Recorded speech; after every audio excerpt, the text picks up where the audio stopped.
गांव के एक छोटे से कोने में रामू नाम का एक गरीब किसान रहता था। उसकी जिंदगी बहुत कठिन थी। उसके पास केवल एक छोटा सा खेत था, जो किसी तरह उसका और उसके परिवार का पेट भरने लायक अनाज उगाता था।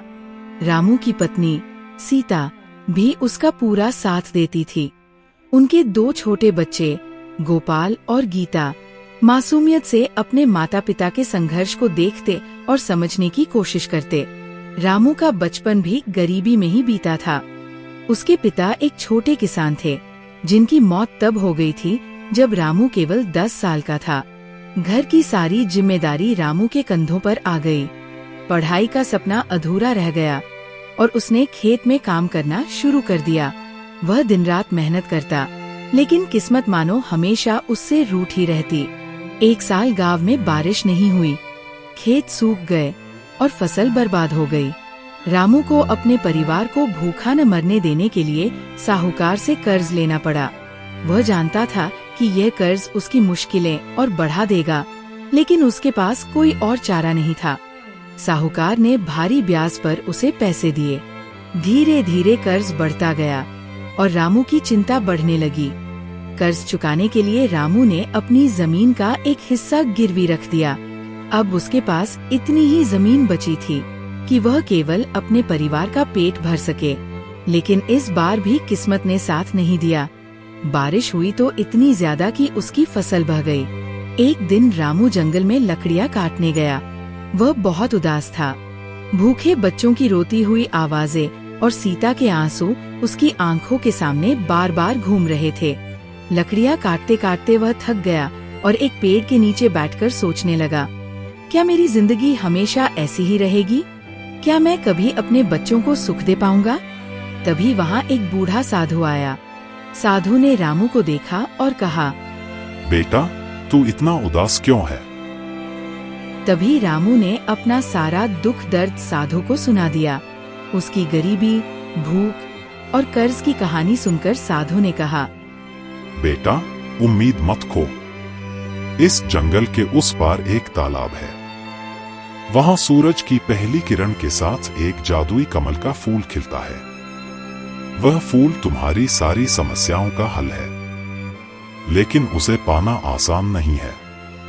इसके लिए तुम्हें साहस और धैर्य दिखाना होगा। रामू ने साधु की बात को सच मान लिया। अगले दिन वह सूरज उगने से पहले ही जंगल की ओर निकल पड़ा। रास्ता बहुत कठिन था। जंगल घना और अंधकारमय था। कई जगह कांटे चुभे तो कहीं जंगली जानवरों की आवाजें उसे डराने लगी। एक जगह उसे एक गहरी नदी पार करनी पड़ी। नदी की धार तेज थी, लेकिन रामू ने हार नहीं मानी। उसके मन में केवल एक ही बात थी, अपने बच्चों को सुखी जीवन देना। 3 दिन के लंबे सफर और कठिनाइयों के बाद रामू आखिरकार उस तालाब तक पहुंच गया। तालाब के बीच में पानी चमचमा रहा था। सूरज की पहली किरण जैसे ही पानी पर पड़ी, रामू ने देखा कि पानी के बीचों बीच एक सुनहरा कमल का फूल खिल रहा था।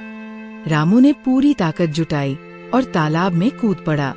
तैरते हुए उसने जादुई फूल तक पहुंचने की कोशिश की। जैसे ही उसने फूल को तोड़ा, आसमान में तेज रोशनी छा गई। एक दिव्य आवाज आई, रामू, तुम्हारी मेहनत, सच्चाई और हिम्मत के कारण तुम्हें यह वरदान मिला है। यह फूल तुम्हारी गरीबी और कष्टों को हमेशा के लिए मिटा देगा। इसे संभाल कर रखना। जादुई फूल लेकर रामू अपने घर लौट आया। उस फूल की मदद से उसने अपना कर्ज चुकाया और अपनी गिरवी रखी जमीन वापस ले ली। उसने खेती के लिए नई तकनीकें अपनाई। उसकी मेहनत रंग लाई और धीरे धीरे उसकी जिंदगी बदलने लगी। अब रामू का परिवार भूखा नहीं सोता था। गांव के लोग रामू की सफलता को देखकर हैरान थे। रामू ने अपनी सफलता को कभी अकेला नहीं रखा। उसने गांव के दूसरे गरीब किसानों की भी मदद की और उन्हें सिखाया कि मेहनत और ईमानदारी से हर मुश्किल का हल निकाला जा सकता है। रामू की कहानी हमें ये सिखाती है कि चाहे कितनी भी कठिनाइयाँ क्यों न हो, हिम्मत और मेहनत से हम अपने सपनों को पूरा कर सकते हैं। गरीबी और संघर्ष का सामना करना आसान नहीं होता, लेकिन अगर हमारे इरादे मजबूत हों तो सफलता जरूर मिलती है।